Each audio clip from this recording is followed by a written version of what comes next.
Welcome to the road to 1 million US dollars, and let's get right into the Bitcoin chart for today, starting off with the immediate short term on this 4-hour time frame. And as always, I will only be covering the unbiased technical analysis and nothing more. So since yesterday, we saw a bit of a rejection from this descending trend line at about 70.8k, and now we are facing this descending line of resistance once again at 69.8k. So keep in mind that this trend line does trend down over time. Currently, we are trading inside a weekend, and therefore in terms of volatility, it has actually been a pretty chill weekend. So perhaps we're just going to continue chopping sideways throughout the rest of the weekend until we are late on Sunday and we're close to the markets opening once again. As always, when we're returning to a period of low volatility, we should take a look at the Bollinger Bands indicator, because these Bollinger Bands are converging here. And in the case that you don't know, whenever we see a big squeeze in these Bollinger Bands, this typically happens right before we get massive volatility for Bitcoin once again. So for example, we saw this here recently.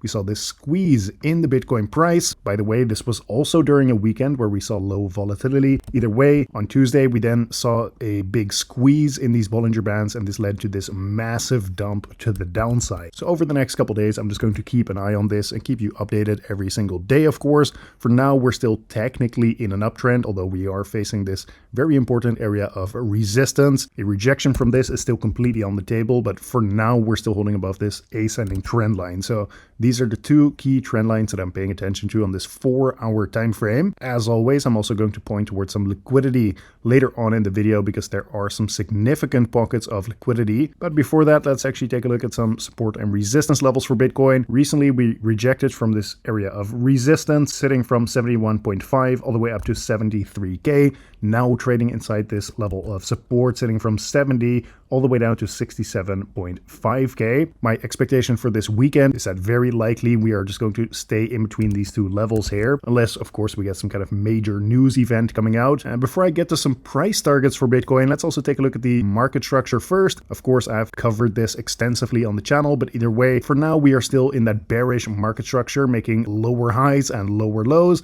And this is simply what we call a downtrend. So we're in a bearish market structure at the moment, which is important to take note of, because during a period where we are in a bearish market structure, the base case expectation is usually that we should continue to expect lower lows to come in, even if we are going to see some bounces along the way here. Now, what would actually change my mind is if we see a candle close on this daily time frame above 91.3k, then we are potentially starting to get into a more bullish environment once again and start to look for much higher prices as well. Ideally, you would see a break above this 97.2k level, because then we're actually making higher highs in the Bitcoin price. So especially if we see something like this, higher low coming in and then a higher high, then we're in a bullish market structure, and then we should be expecting higher prices for Bitcoin after that as well. Moving on to this weekly time frame then, because here we have some price targets for Bitcoin. Recently, we saw a breakout from this bear flag pattern. So here we have the flag pull, and then from there chopping sideways, breaking to the downside,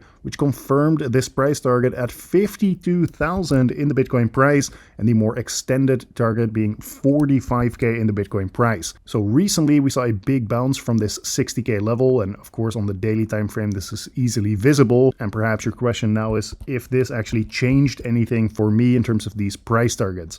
Well, the answer is no, nothing has actually changed, because so long as we don't see any weekly candle closes above 87.2k in the Bitcoin price, guys, then these targets are still completely valid. So we would really need to see a higher bounce from here, and basically a continuation on those lower time frames, continuation on that daily time frame as well, even a break of this descending trend line as well.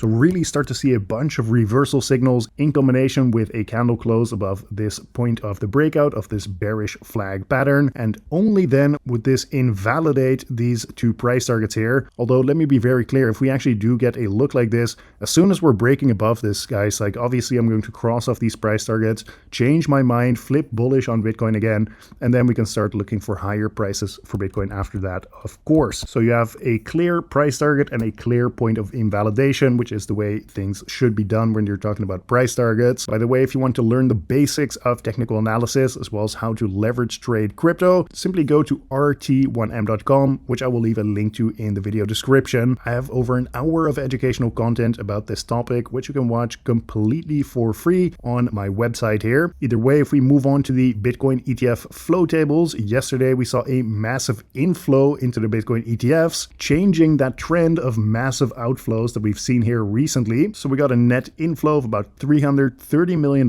in a single day of trading, but this only canceled out about 75% of the day before that, where we got a $400 million outflow. So what I'm going to do is check back in with this next week when we have new data coming in order to check if the Bitcoin ETF investors are having an upwards or a downwards pressuring effect on the Bitcoin price. Now moving on to the Bitcoin liquidity analysis, and this is going to be very important. We have a bunch of liquidity to the upside here. For example, at 72.3K, 74.3K, and even all the way up at 80,000. And in the case that you don't know, typically the Bitcoin price gets attracted to where there is the most liquidity on this chart. Although what you need to look for before we can start targeting liquidity to the upside is a break of this descending trend line, especially if we are still holding above this ascending trend line during that time, because then, yeah, there's a bunch of liquidity to the upside here, basically screaming at the Bitcoin price for it to go grab that liquidity. And something else that I like, which I warned about in yesterday's video, is that we were actually pretty close to being in overbought territory here when we were about to break out to the upside. However, now with the Bitcoin price basically just chopping sideways for a bit, that RSI on the 1 hour time frame has fully reset. So if you're going to see a break above that descending trend line, above that area of resistance, a break above these highs at 71.2K, roughly speaking, then you know that there is still a bunch of room to the upside before we actually reach that overbought territory. So there is more room to the upside now than the first time where we started trying to break that area of resistance. And that, in combination with that liquidity to the upside, tells us that if we do see that break and we don't see a break below that ascending trend line, that yeah, we can start looking for some liquidity to the upside to be grabbed there. Now, if we take a quick look at the 48-hour time frame, there is some downside liquidity too. For example, at 67.1K, and the levels to the upside are basically the same as on that higher time frame that I showed you. Now, lastly, I want to make a clear distinction between the high time frame and the low time frame, because, for example, if we zoom out to the 1 year Bitcoin liquidation heat map, there is massive liquidity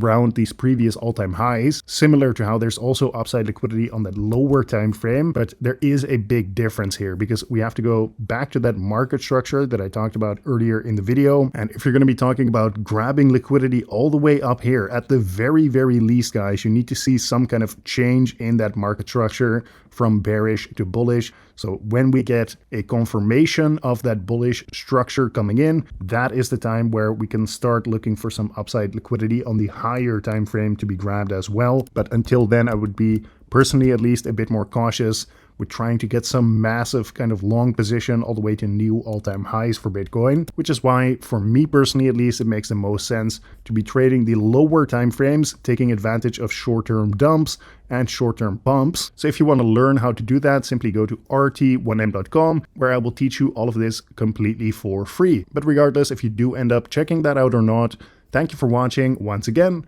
and I will see you tomorrow in the next one.